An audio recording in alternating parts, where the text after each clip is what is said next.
दया प्रकाश सिन्हा का वो इंटरव्यू अब राजनीतिक गलियारों तक पहुंच गया है। यानी हम बात कर रहे हैं एक विवादित इंटरव्यू का जो एक सप्ताह पहले दिया गया था, जिसमें दया प्रकाश सिन्हा जो कि एक थिएटर आर्टिस्ट हैं, एक पद्मश्री से सम्मानित व्यक्ति हैं, उन्होंने एक इंटरव्यू में इस बात को कह दिया कि औरंगजेब और सम्राट अशोक जो हैं वो एक ही चरित्र के शासक थे, यानी राजा थे।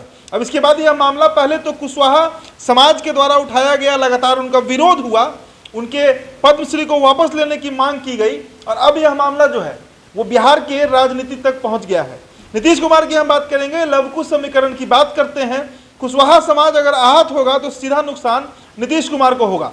इसी परिप्रेक्ष्य में जेडीयू के राष्ट्रीय अध्यक्ष ललन सिंह क्या कह रहे हैं दया प्रकाश सिन्हा के बारे में, सुनिए जरा। प्रियदर्शी सम्राट अशोक मौर्य बृहत और अखंड भारत के निर्माता थे और उनके द्वारा स्थापित अशोक स्तंभ और अशोक चक्र आज विश्वविख्यात ऐतिहासिक धरोहर।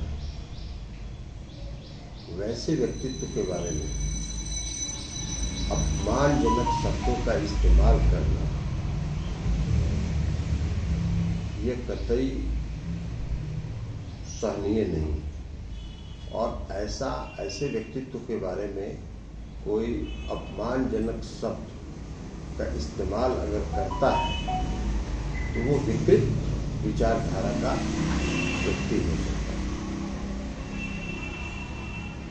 नई संस्कृति, देश की नई संस्कृति, नई सभ्यता लिखना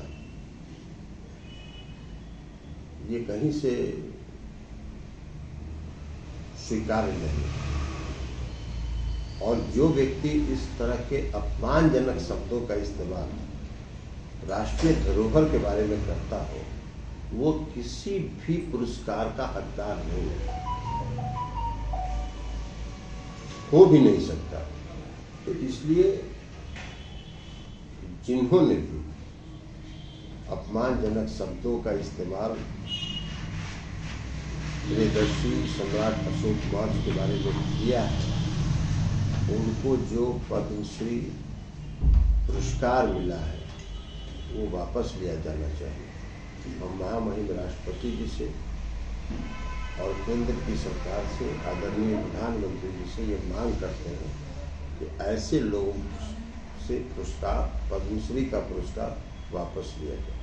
तो आपको बता दें कि सिर्फ ललन सिंह ही नहीं बल्कि जो जेडीयू के संसदीय बोर्ड के अध्यक्ष हैं यानी कि उपेंद्र कुशवाहा, उन्होंने भी पद्मश्री वापस लेने की मांग की है। उनका साफ कहना है कि भाजपा को बड़ा नुकसान उठाना पड़ेगा, क्योंकि कुशवाहा समाज जो है वो भले ही शांत रहता है लेकिन वोट देते समय वो सचेत रहता है कि उनके बारे में, उनके समाज के बारे में क्या कहा गया या नहीं कहा गया। आपको बता दें कि राजा अशोक जो है, जो सम्राट अशोक है, प्रियदर्शी अशोक है, उनको कुशवाहा समाज खुद से जोड़ता है। हालांकि तथ्यात्मक रूप से या हिस्टोरिकल अगर हम बात करें, ऐतिहासिक रूप से इसका कोई खास प्रमाण नहीं मिलता है कि सम्राट अशोक जो थे, जब पूरा मौर्य वंश था, वो किसी जाति विशेष से संबंधित थे। हाँ, इतना जरूर है कि वो या तो क्षत्रिय रहे होंगे या फिर वो शूद्र रहे होंगे, लेकिन कुशवाहा समाज ये मानता है कि सम्राट अशोक जो है, जो मौर्य वंश है, वो कुशवाहा वंशी है।